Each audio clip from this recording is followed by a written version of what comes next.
Apocalipsis capítulo 7. Vamos a estudiar este capítulo completo, hermanos, de la palabra del Señor. Y bien, los próximos estudios bíblicos nos vienen casi el capítulo completo, ¿verdad? Así que vamos a tratar de aprovechar el tiempo porque tenemos bastante en el capítulo 7 que observar. Así que yo espero que vayan estudiando para el examen, hermanos. No pudimos sacarlo para hoy, ¿verdad? Entonces vaya estudiando para el próximo jueves. Sí, seguro, ¿verdad? Que va a salir, así que vamos a tratar de prepararnos.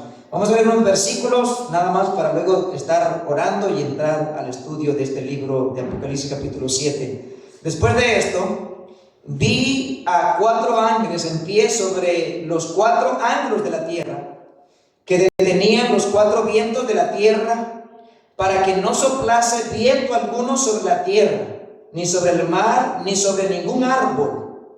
Vi también a otro ángel que subía de donde sale el sol, y tenía el sello del Dios vivo, y clamó a gran voz a los 4 ángeles a quienes se les había dado el poder de hacer daño a la tierra y al mar, diciendo: no hagáis daño a la tierra, ni al mar, ni a los árboles, hasta que hayamos sellado en sus frentes a los siervos de nuestro Dios.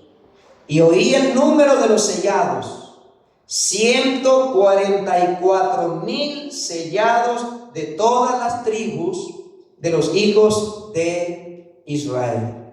Vamos a quedarnos por ahí para que oremos, hermanos. Vamos a orar. Padre, gracias por darnos esta noche para reunirnos en tu nombre, Señor, reconociendo que, Señor, hay una gran necesidad en nuestra vida de que tu palabra hable, penetre en nuestra vida, en nuestros corazones, Señor. Yo te pido, oh Dios, que tu palabra en esta tarde sirva para edificar, para llenar nuestros corazones, Señor. Yo te pido que avives el corazón de cada creyente que está acá, Señor, y pongas en nuestros corazones pasión por la palabra, pasión por este libro. Hambre y sed vengan a nuestra vida, Señor, por la palabra bendita de Dios. Oramos, Señor, para que tu Espíritu Santo use esta palabra para que pueda penetrar en nuestros corazones. Señor, bendice esta predicación, que tú nos ayudes a entender un libro que, Señor, es difícil humanamente entenderlo completamente, Señor, y con temor y temblor queremos presentarlo, este estudio bíblico, para que podamos, Señor, entender cuál es tu plan que tú vas a llevar a cabo en el tiempo futuro, en este tiempo de la gran tribulación. Señor, permite que en nuestros corazones haya gratitud, haya agradecimiento, Señor, al saber de cuántas cosas tú nos has librado, nos vas a librar a tu iglesia amada, Señor. Gracias te damos en el nombre de Cristo. Señor, oramos y te lo pedimos. Amén y amén, hermanos. Amén. Bueno, hemos venido estudiando en los capítulos 6 los sellos que el Cordero abrió. Y creo que el último estudio lo estuvimos el domingo por la tarde, hermanos, el cual nosotros habíamos hablado de el sexto sello, hermanos, que el Cordero desató, el sexto sello que el Cordero desató, y nosotros terminamos el capítulo 6, en el versículo 17, hay una pregunta muy importante que se hace en el verso 17. Dice: porque el gran día de su ira ha llegado, de la ira del Cordero, ¿y quién podrá sostenerse en pie? Es decir, el gran día de la ira del Cordero ha llegado, se ha de derramar o se ha derramado sobre la tierra. Y la pregunta que se hace es: bueno, durante este tiempo de la ira de Dios que se va a derramar, ¿quién podrá estar en pie? Pero la pregunta va más allá, hermanos, y da a entender que ¿quién podrá ser salvo? ¿Quién podrá salvarse en un tiempo donde el Cordero va a derramar su ira terrible en los 7 años de la gran tribulación? ¿Quién podrá salvarse en ese periodo tan terrible de ira, de indignación y de furor y de los juicios que Dios va a derramar sobre los moradores de la tierra. ¿Quién podrá salvarse? ¿Quién podrá sostenerse en pie? Entonces, el último sello que estudiamos, que es el sexto, que el Cordero abrió, decíamos que ocurrieron una serie de eventos terribles, hermanos, tanto en el cielo como también el gran terremoto que sucedió o va a suceder en la tierra. La conmoción, la angustia de que se llenaron o se van a llenar las personas en aquel tiempo será terrible. Entonces, hoy entramos al capítulo 7. En este capítulo 7, hermanos, hay un paréntesis en cuanto a los sellos que el Cordero viene abriendo. Nosotros vemos que en el capítulo 7 hay otro tema del cual se quiere hablar, mientras llegamos al séptimo sello en el capítulo 8. Así que el capítulo 7 es como un tipo de paréntesis al que llegamos. Y en este capítulo 7 se va a tratar como de responder esa pregunta que surgió en el verso 17. En el día de la ira terrible de Dios, ¿habrán personas salvas en la tribulación? ¿Habrán personas que se salvarán? ¿Seguirá Dios salvando a personas aún cuando esté derramando su gran ira y sus juicios sobre la tierra? Y vamos a estudiar cuál es la respuesta en el capítulo 7. Yo quiero hablarles en esta noche sobre el tema los salvos durante la gran tribulación. Es el tema de la predicación. Los salvos durante la gran tribulación.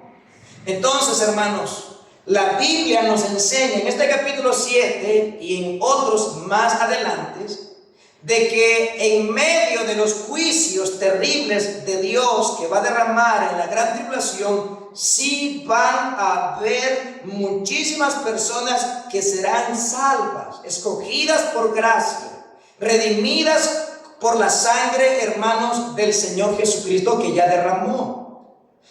Y Juan nos presenta, hermanos, dos grupos diferentes en este capítulo 7. Los primeros que Juan nos va a hablar es de un grupo escogido, determinado, los 144,000 judíos que serán escogidos durante el tiempo de la gran tribulación. Pero en la otra parte del capítulo, hermanos, del verso 9 hasta el versículo 17, Juan nos habla de otro grupo de personas que van a ser salvadas de todas las naciones, tribus y lenguas de toda la tierra. Entonces, en el capítulo 7 nosotros vemos que habrán personas que serán salvas, judías, por un lado, 144,000, pero también habrá gentiles o del resto de las naciones, a miles y miles de personas que serán salvas durante este tiempo terrible de la gran tribulación. Entonces, este capítulo 7, hermanos, es un paréntesis que estamos viendo. Y es un capítulo que nos habla de la salvación que Dios va a dar a aquellos que Él haya escogido para la salvación en este tiempo. Entonces, dividimos el capítulo 7 en dos: los salvos judíos y los salvos de todas las naciones, lenguas de toda la tierra. Nosotros entonces vemos que la salvación, hermanos, siempre ha sido y siempre será una obra de la gracia y de la misericordia del Señor. Siempre ha sido así desde el principio de la creación, cuando el hombre cayó en el pecado. Cada hombre en el planeta Tierra, hermanos, ha sido, es y será salvo únicamente por la obra de la gracia y de la misericordia del Señor. Esto debe ser así, hermanos. La salvación es solamente una obra de Dios, por su gracia, por su misericordia, porque no hay otra razón, no existe otro medio, otra forma, otra manera en la que los hombres puedan ser salvados. Únicamente la salvación viene por medio de la gracia que Dios desea mostrarle y darle y concederle a personas indignas y que no merecemos completamente nada, en especial el regalo hermoso de la salvación. Pablo lo dijo muy claro, y es un texto, hermanos, que debe estar en todos nuestros corazones en Efesios 2:8, porque por gracia han sido salvos, por medio de la fe, y esto no es de vosotros, es un regalo de Dios, no por obras para que nadie se gloríe. La salvación siempre ha sido por gracia, por medio de la fe, tanto en el Antiguo Testamento, hermanos, como en el tiempo o la era de la iglesia, como también lo será en el tiempo de la gran tribulación. Los hombres y las mujeres que han sido salvos siempre se han salvado por el mismo medio de salvación, la fe puesta en el Señor Jesucristo.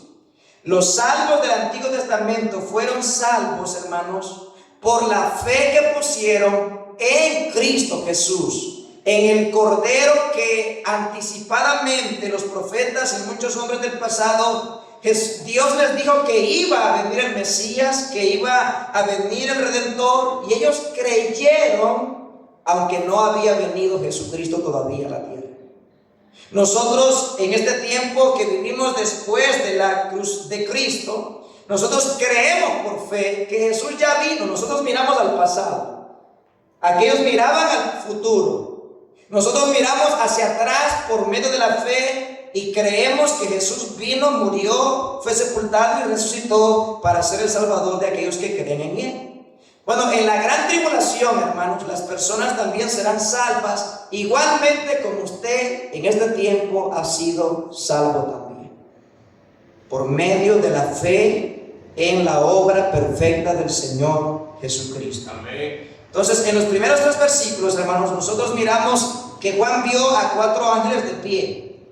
En los primeros 3 versículos miramos que Juan, hermanos, ve a 4 ángeles que están en pie en los 4 ángulos cardinales de la tierra: norte, sur, este y oeste. ¿Y qué estaban haciendo estos 4 ángeles? Nos dice en el versículo 1 que estaban deteniendo los 4 vientos de la tierra para que no soplase sobre la tierra, ni sobre el mar, ni sobre ningún árbol, para que no soplase. Bueno, el propósito de estos 4 ángeles, al estar en los 4 puntos cardinales de la tierra, hermanos, para que no soplase, significa que están deteniendo de alguna manera las manifestaciones de los juicios que Dios va a continuar derramando sobre la tierra. Porque hay un propósito, y es que el Señor va a sellar, va a mandar a ángeles que sellen en la frente a aquellos que han de ser salvados por la fe puesta en el Señor Jesucristo. Amén. Entonces, mientras el Cordero se prepara para abrir y desatar el 7º sello, estos 4 ángeles que están sobre los 4 ángulos de la tierra detienen de alguna manera que se manifieste con prontitud entonces el 7º sello.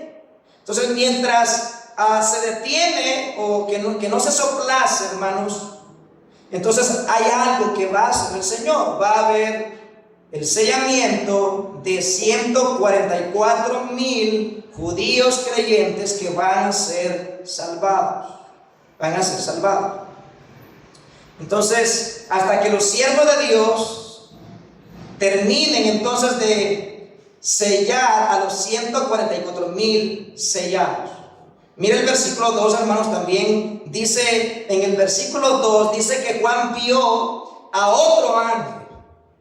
Ya vio a los 4 que estaban deteniendo el soplo, estaban deteniendo, hermanos, el viento. Pero en el verso 2 Juan ve otro ángel que subía de donde sale el sol. Y este ángel, hermanos, dice que tenía el sello del Dios vivo. Tenía un sello.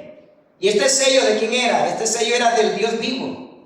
Y clamó a gran voz a los 4 ángeles, a quienes se les había dado el poder de hacer daño a la tierra y al mar, diciendo: no hagáis daño a la tierra, ni al mar, ni a los árboles, hasta que hayamos sellado en sus frentes a los siervos de nuestro Dios. Hay un propósito entonces por el cual se están deteniendo, o se van a detener, los juicios de Dios en este tiempo sobre la tierra, hasta no hagan ningún daño, hasta que hayamos sellado en sus frentes a los siervos de nuestro Dios. Ahora, este ángel le da una orden a los 4 ángeles, ¿verdad? De que no hagan daño todavía, de que no ejecuten todavía parte de los juicios hasta hay una misión. Van a sellar a los escogidos por Dios para salvación. Entonces, hay varios ángeles involucrados en el servicio de sellar a los hombres. Miren el versículo, hermanos 4, y hoy el número de los sellados, 144,000 sellados de todas las tribus de los hijos de Israel. Varios ángeles sellarán a los que Dios haya escogido para salvación. Serán sellados en sus frentes. Tendrán el sello de Dios para distinguirlos del sello de los hombres o el sello de la bestia. Recuerdan también que más adelante vamos a estudiar el capítulo 13, cuando la bestia también va a sellar a aquellos que crean en él y que le adoren. Va a haber un sello también de la bestia, y este sello se distinguirá porque dice aquí que es el sello del Dios vivo.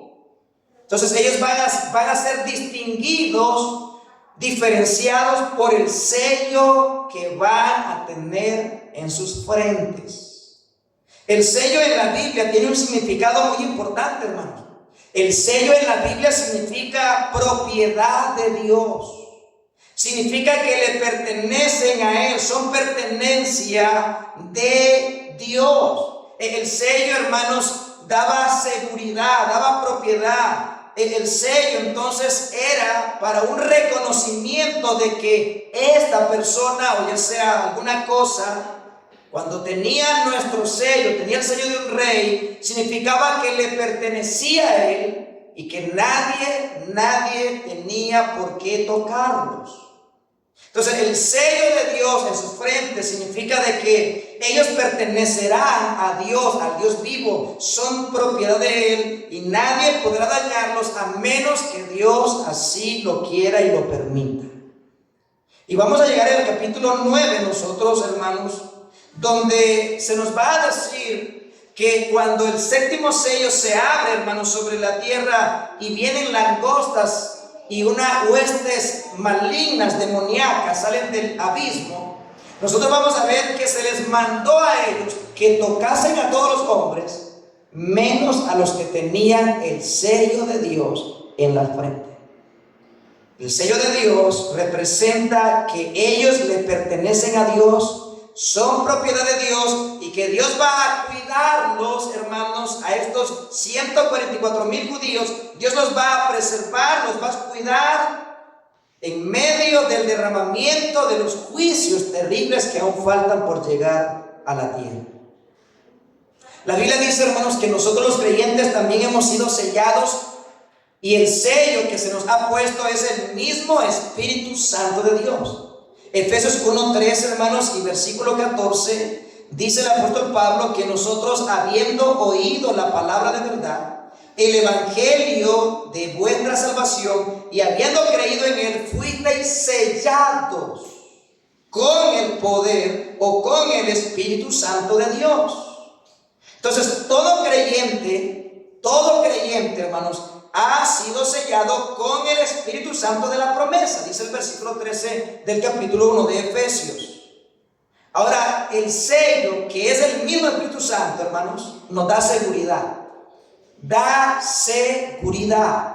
¿Seguridad de qué, hermanos? Seguridad de que hemos sido salvos.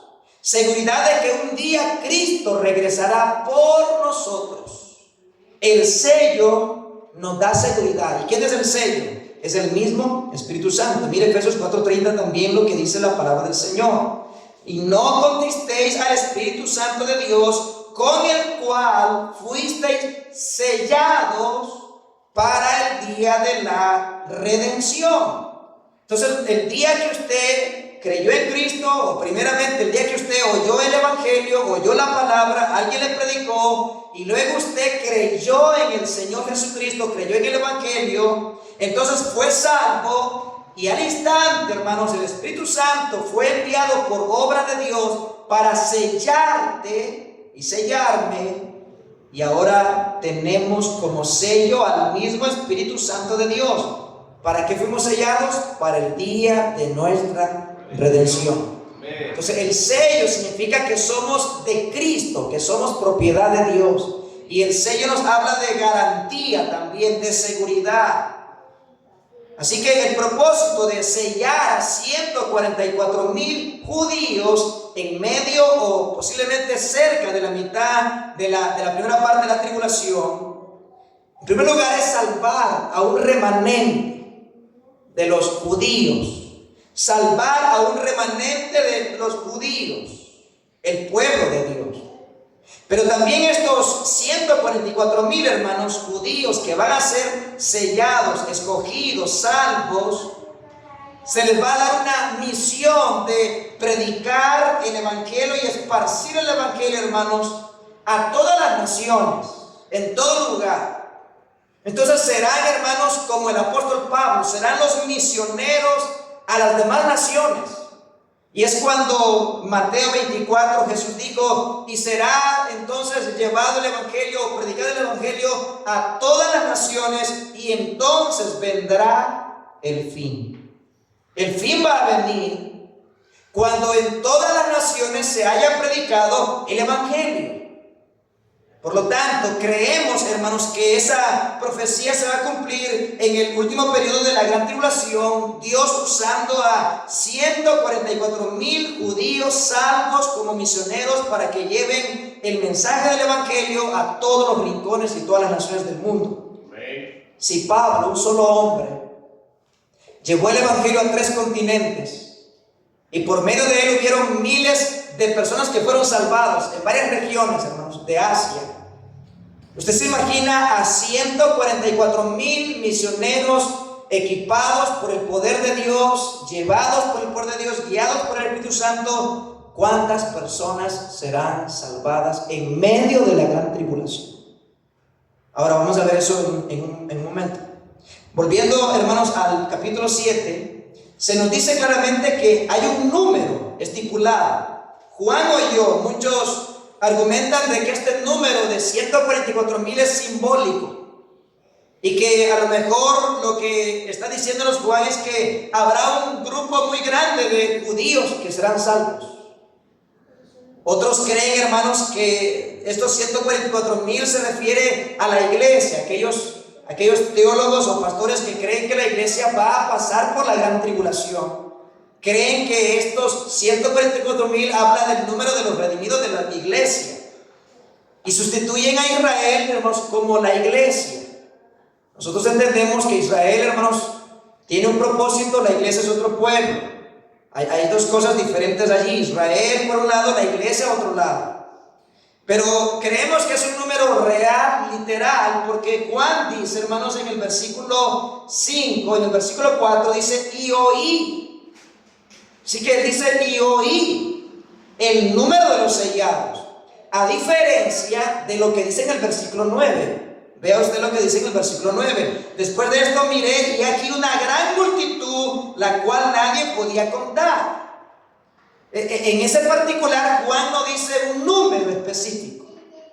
Él se refiere a una gran multitud innumerable que nadie puede contar. Pero en el verso 4 dice: y oí el número, por lo tanto debe ser tomado literal. 144,000 sellados. Dice allí, hermanos, de las 12 tribus de Israel, 12,000 sellados de cada tribu. Así que 12,000 por 12 da 144,000 judíos. Usted ha escuchado que algunos, ¿verdad?, como por los testigos, ellos creen que ellos son, que están ya los 144,000 sellados, escogidos.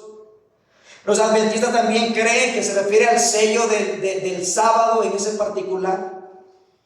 Nosotros creemos, hermanos, que estos hombres serán escogidos de entre los miles de judíos con un propósito, primeramente ser salvados, y eso nos habla del sellamiento, y luego con el propósito de servir a la causa aún en el tiempo angustioso de la gran tribulación. 12,000 judíos, son judíos. Lo otro que podemos notar nosotros en cada una de las tribus que menciona ahí, hermanos, si usted la lee con detenimiento, es que no aparecen, hermanos, no aparecen dos tribus de las que nos cuenta Génesis. No aparece la tribu de Dan y no aparece la tribu de Efraín. Bueno, la explicación, hermanos, es que se cree que estas dos tribus, Dan y Efraín, se dieron demasiado, hermanos, involucradas en la práctica de la idolatría. Llegaron hasta el colmo de cometer pecados de idolatría, y Dios tuvo que, como castigo, quitarlas entonces de este privilegio, o quitarlas de este número de las 12 tribus de Israel. Cuando nosotros leemos en Génesis, hermanos, cuando se comienza a enumerar las tribus de Israel, los 12 hijos de Israel, nosotros vemos a Rubén, que es el primogénito. Pero aquí aparece en primer lugar de la tribu de Judá. Y es que entendemos, hermanos, por qué ahora Judá ocupa un lugar preeminente o mayor en las 12 tribus. Porque de esa tribu es que sale nuestro Señor Jesucristo, de la tribu de Judá, el león de la tribu de Judá que ha vencido. Entonces, bueno, dirá alguien, pero si hacen falta dos tribus, quiere decir que solamente hay 10, porque son 12. Bueno, hay dos que fueron incluidos, son los hijos de José, que fueron incluidos en vez de Dan y Efraín. Así que usted puede ver allí, ¿verdad? Y no vamos a tomar mucho tiempo en ver esa parte. Ahora yo quiero que vayamos. Esa es la primer multitud, hermanos, de los salvos que serán ¿verdad? Salvados en la gran tribulación. 144,000 judíos que serán salvados durante el tiempo de la gran tribulación. Pero ahora Juan nos habla de otra multitud que él vio, pero que no podía contar. No se le dio tampoco el número, como en el caso de los judíos que fueron salvos. En el verso 9, escuchen lo que dice: después de esto, después de el sellamiento, ¿verdad?, de los 144,000, miré y he aquí una gran multitud, la cual nadie podía contar. ¿Y de dónde era esta otra multitud? Entonces nos dice, de todas las naciones, tribus y pueblos y lenguas, de todas las naciones del mundo, porque ya se nos especificó de los judíos que iban a ser salvos. Pero también, hermanos, el evangelio va a ser predicado a los gentiles, a todas las naciones y a toda la lengua, a todos los pueblos y a todas las tribus, que estaban delante del trono y en la presencia del Cordero, vestidos de ropas blancas y con palmas en las manos. Así que, hermanos, posiblemente por la predicación y el esparcimiento que harán los 144,000 sellados judíos, por la predicación, el testimonio, el mensaje que ellos van a dar, posiblemente todas estas personas hayan sido salvadas por medio de la predicación de los 144,000 que fueron sellados para esparcir y predicar el evangelio a todas las naciones. Entonces ahí tenemos nosotros una gran cosecha de miles y miles de personas que serán salvas durante el tiempo terrible de la gran tribulación. Una gran multitud la cual nadie podía contar. Y ahora la visión, hermanos, ya no está en la tierra, sino en la parte celestial. Porque dice que estaban, hermanos, delante del trono y en la presencia del Cordero, vestidos de ropas blancas, lo cual habla de la justicia que se les había dado por poner su fe en Cristo. Las ropas blancas hablan de la justicia, de la pureza, de la santidad, y con palmas en las manos, los cuales nos hablan de señal de alegría, de victoria. Pero usted nota, hermanos, que hay una diferencia, porque en el capítulo 4 y capítulo 5 se nos habla de 24 ancianos que estaban sentados en 24 tronos, lo cual decíamos que se refiere a los creyentes, hermanos, del antiguo y del tiempo de la iglesia. Están sentados en tronos, lugar de posición, de honra. Pero estas personas, estos creyentes que van a ser salvos durante el tiempo de la gran tribulación, no se dice que están sentados en trono. Se dice que están, hermanos, en pie o están delante del trono y en la presencia del Cordero.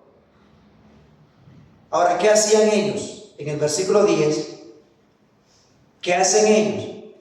Dice que clamaban a gran voz diciendo: la salvación pertenece a nuestro Dios que está sentado en el trono y al Cordero.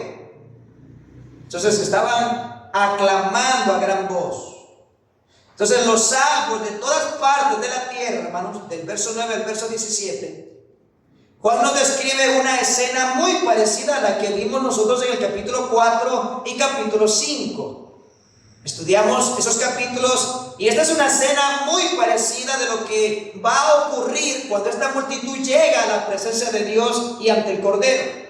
Van a adorarle, van a glorificarle, van a alzar su voz hablando de la salvación que ellos han recibido de parte del Cordero que fue inmolado desde antes de la fundación del mundo.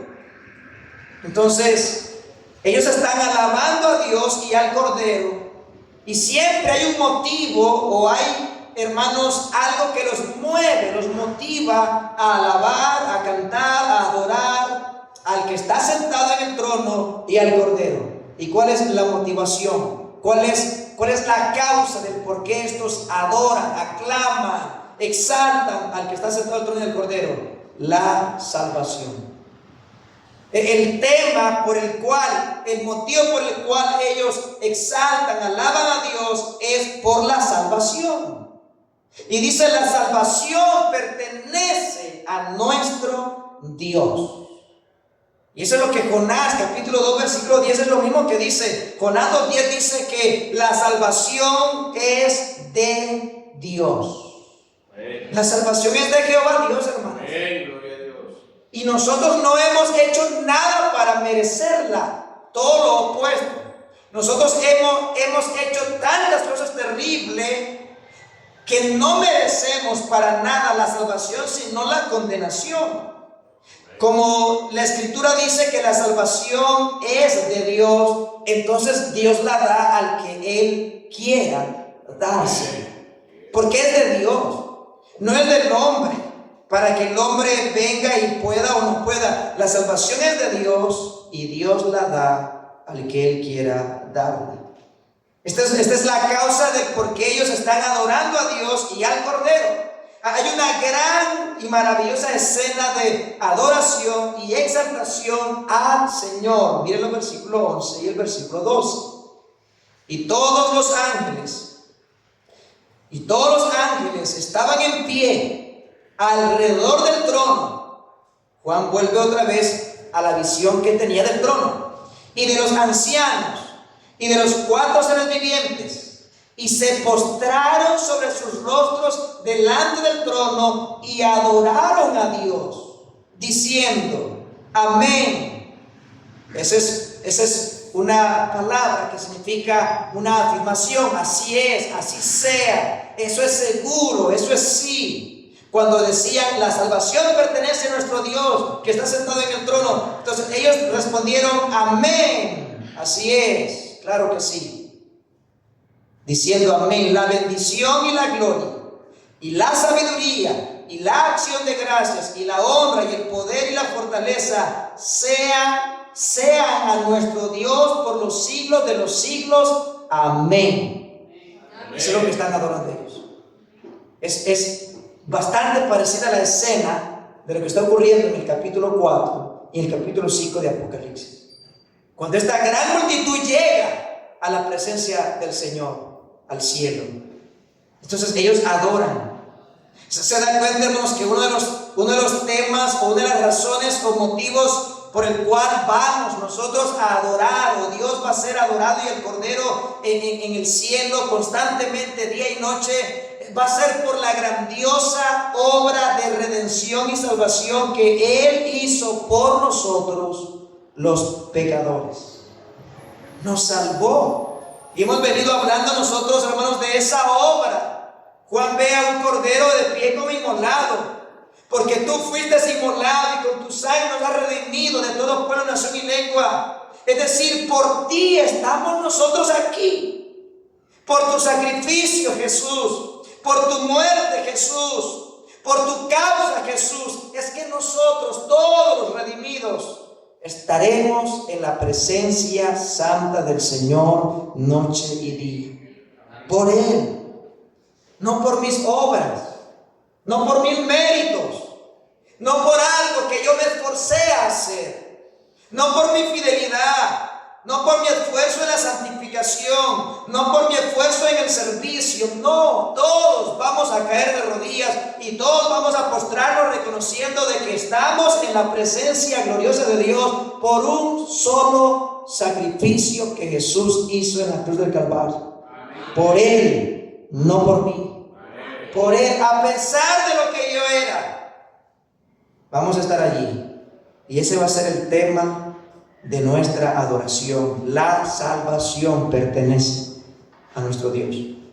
Así que es importante que notemos eso nosotros. Ahora, de pronto a Juan se le acerca uno de los ancianos y le hace una pregunta que Juan no le puede responder en el versículo 13.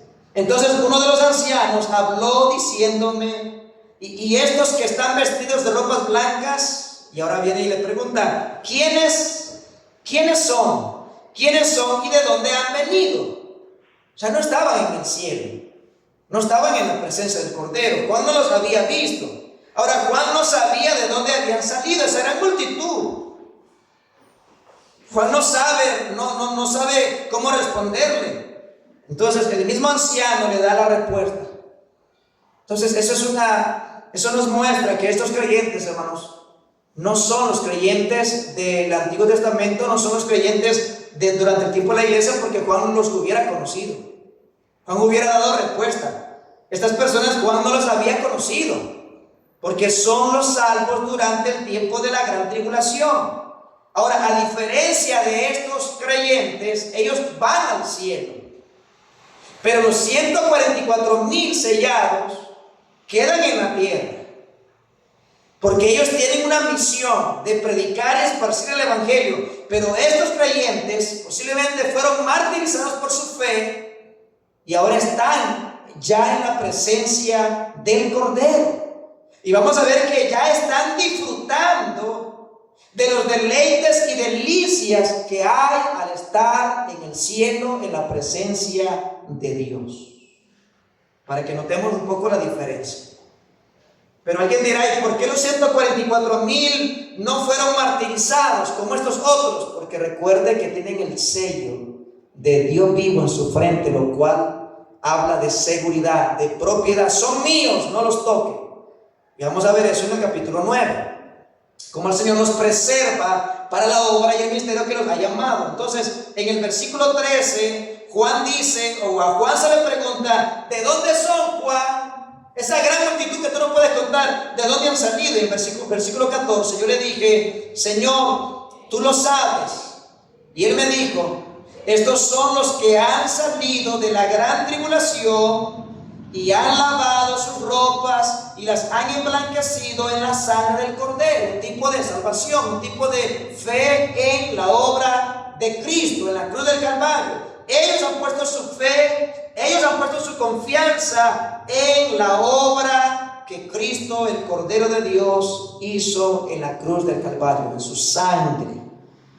Hermanos, las personas, vuelvo a repetir, todo creyente desde el principio, desde Adán hasta el último creyente que ha de ser salvo, hemos sido salvos todos de la misma manera, por medio de la fe en la obra sacrificial de Cristo en la cruz del Calvario.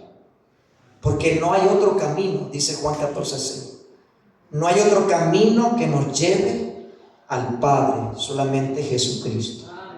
Y no hay otro nombre dado a los hombres en quien nosotros podamos ser salvos, sino solamente en el nombre de Jesucristo.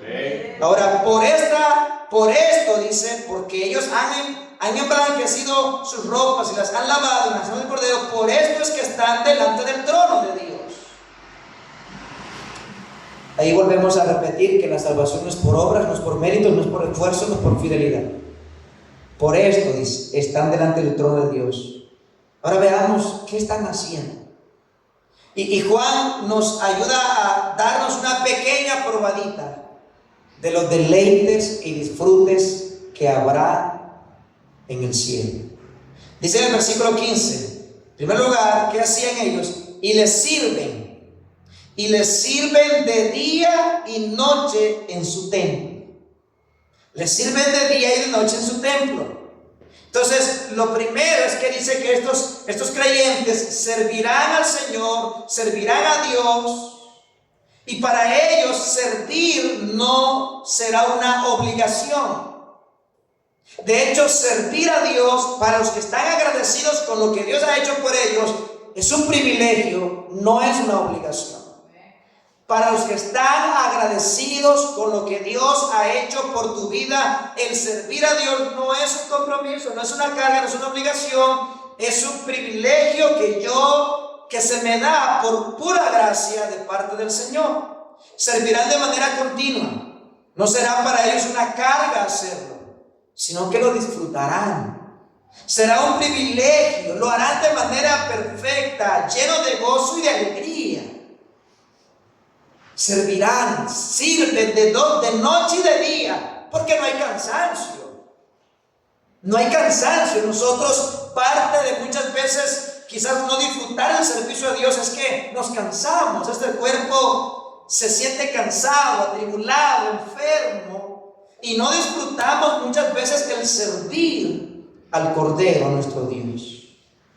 Pero un día nos dice que le vamos a servir de día y de noche. Y el servir a Dios va a ser un deleite, va a ser parte del disfrute que vamos a experimentar los creyentes al estar en la presencia del Señor. Nosotros a veces pensamos que el servir a Cristo, a Dios, es como una obligación, como una carga.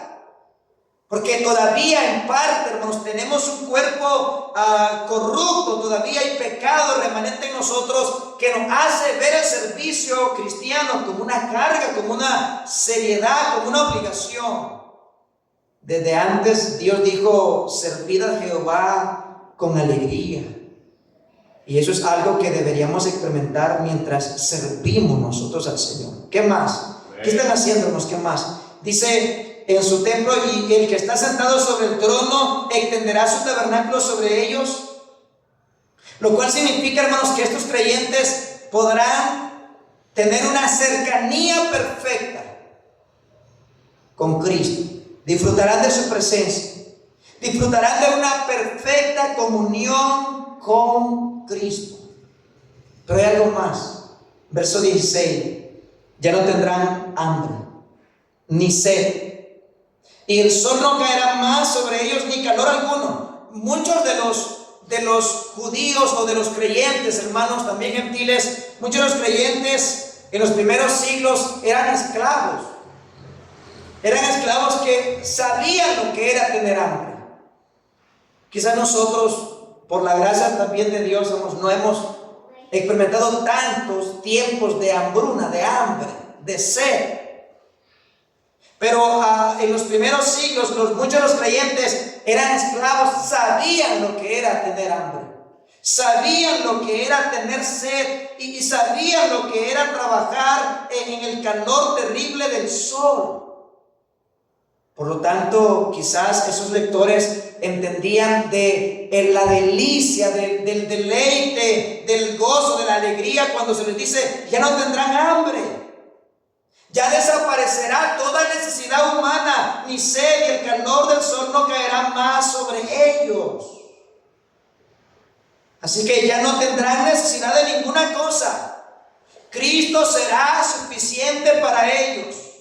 Ya no habrá más hambre ni sed, ya no tendrán que padecer ninguna necesidad como las que atravesaron en la tierra, o como la que estamos quizás atravesando nosotros. En el cielo no tendremos necesidad de nada, hermanos, completamente de nada, porque Cristo será suficiente para llenarnos a todos nosotros.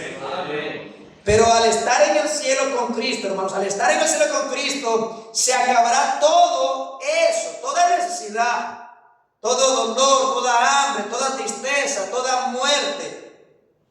Dice que el Señor, hermanos, enjugará en el verso 17, porque el Cordero que está en medio del trono los pastoreará y los guiará a fuentes de aguas de vida, y Dios enjugará toda lágrima de los ojos de ellos. Así que ya no habrá, hermanos, más tristeza ni más dolor. Las lágrimas son de aquí, de esta tierra. Las lágrimas pertenecen a esta tierra, a esta vida, hermano. Yo no sé cuándo fue la última vez que usted lloró, que usted derramó lágrimas por algún dolor, por alguna decepción, quizás incluso de una persona, de tus hijos, de tu esposo, de tu esposa. Quizás lloraste de decepción, lloraste de tristeza, de dolor, de enfermedad, de quebranto, de necesidad por no tener aquello. Las lágrimas pertenecen a esta tierra, el dolor pertenece a esta tierra, el hambre, la sed, el calor del sol pertenecen a esta tierra, pero no allá en la gloria, en el cielo.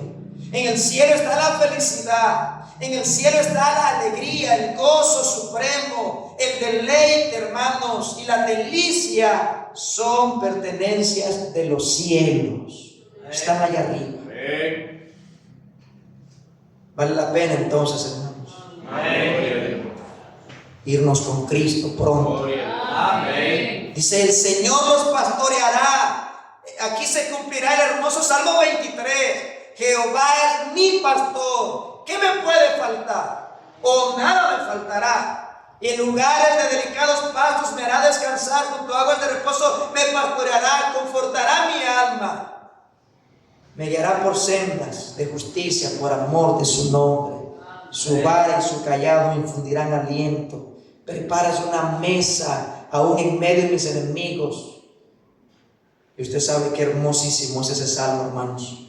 Tendrá un cumplimiento entonces en ese tiempo, porque el Cordero que está en medio del trono los pastoreará y los guiará a fuentes de aguas de vida.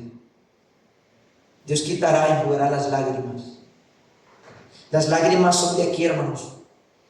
Así que es válido llorar mientras estamos aquí.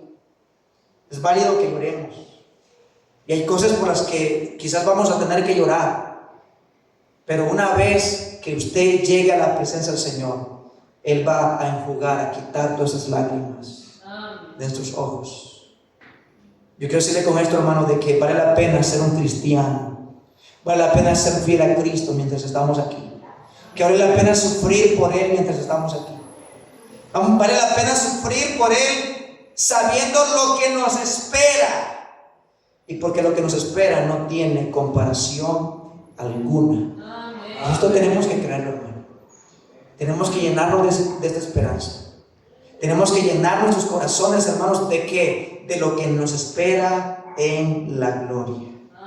Lo mejor para el creyente está por venir. Amén. Así que, hermanos, oremos al Señor. Padre nuestro, sabiendo que hay promesas maravillosas y delicias a tu diestra, en tu presencia, Señor, queremos cobrar ánimo esta noche. Queremos cobrar fuerzas. Queremos agarrarnos más de Cristo. Queremos, oh Dios, sacudirnos el polvo de la tristeza, el polvo de la desesperación. Queremos sacudirnos todo polvo de desánimo, Señor. Que a lo mejor estemos pasando, atravesando por algunas circunstancias difíciles en la vida. Ayúdanos a ver lo que no se puede ver. Ayúdanos a ver lo que no se puede ver. Señor, yo te pido que esta iglesia pueda cobrar ánimo al saber y entender que después de la tribulación viene la gloria, que después que suframos viene la recompensa. Señor, anima a cada hermano que está acá, consuela su corazón, anima al desanimado, alegra al entristecido, da fuerzas al cansado. Por favor, Dios, nosotros te necesitamos. Y nosotros, Señor, queremos que tú nos ayudes, oh Dios.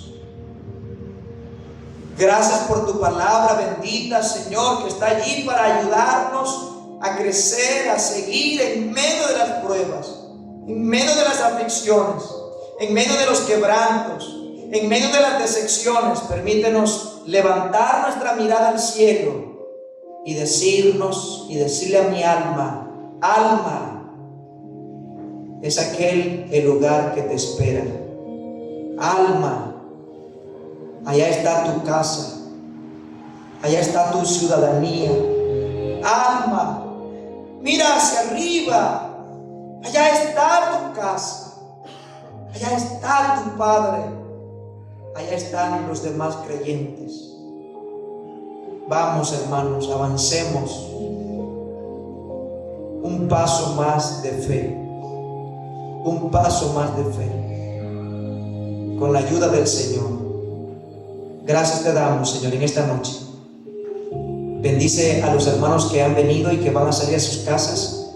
Bendiga las ofrendas que vamos a dar a los hermanos dadivosos, a los hermanos que vamos a ofrendar. Tú nos ayudes a dar a tu causa, a la obra misionera, Señor.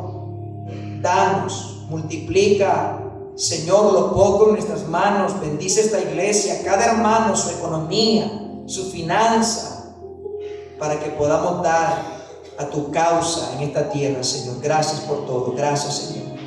Oramos y te lo pedimos todo esto en el nombre de Jesús. Amén y amén, hermanos. Pongámonos de pie, hermanos, esta noche. Vamos a pasar a ofrendar. Si trajimos